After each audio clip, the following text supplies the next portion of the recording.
Some stories are just so epic they don't fade away. They echo for thousands of years. They become legends. So today, we're going to dive into one of those. The story of a single military unit that didn't just watch history happen, it grabbed it by the throat and made it.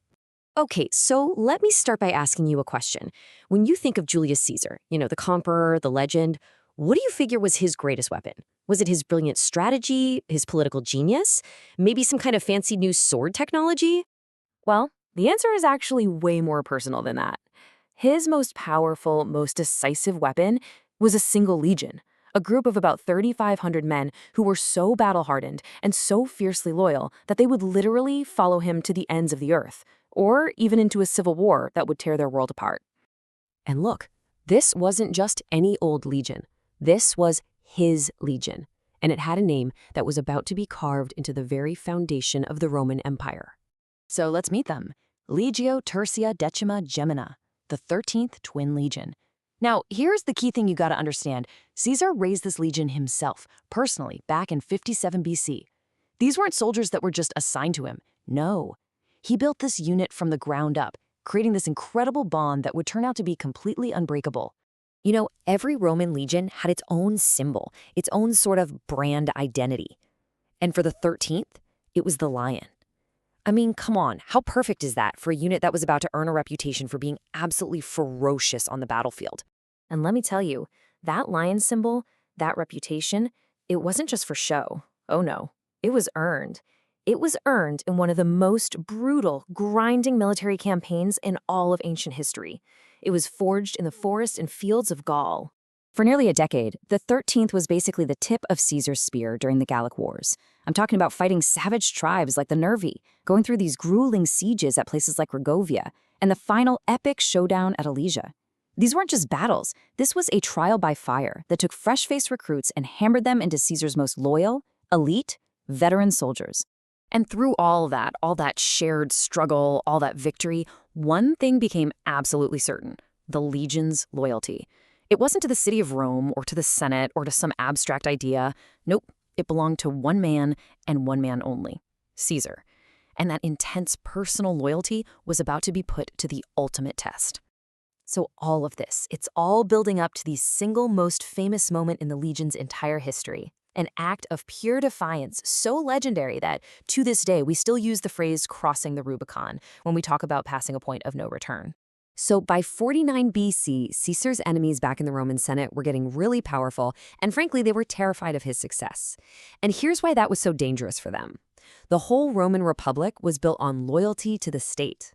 An army that was loyal to just one guy, that was the ultimate threat. So they backed him into a corner.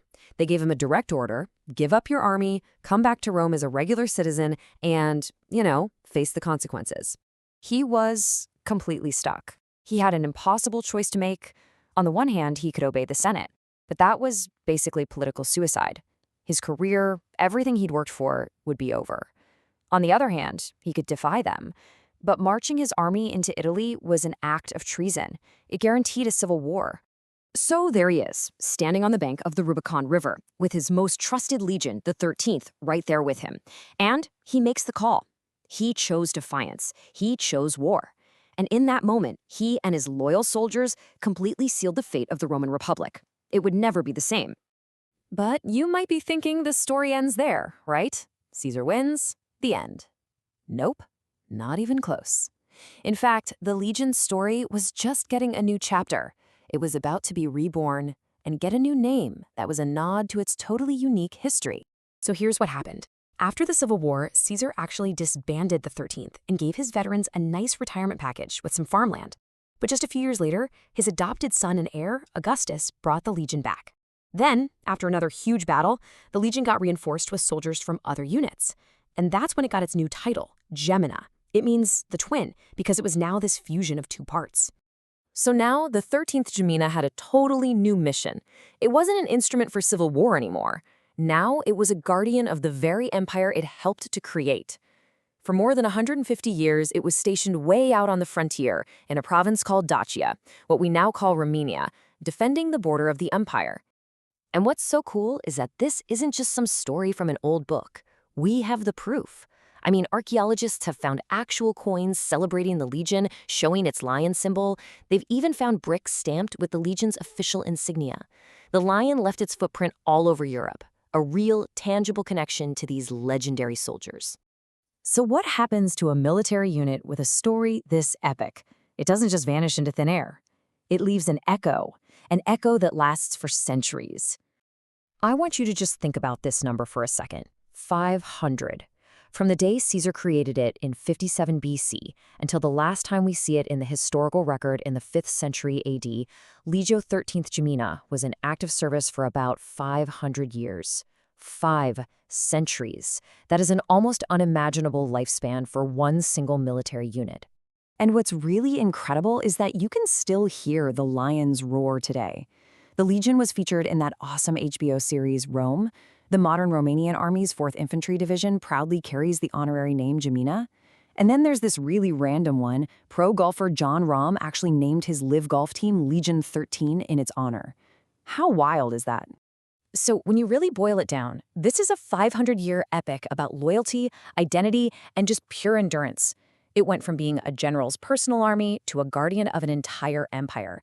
Its legacy proved to be just as tough as the soldiers who filled its ranks. And it kind of makes you wonder, doesn't it? What actions, what loyalties from our time will still leave an echo 5 centuries from now?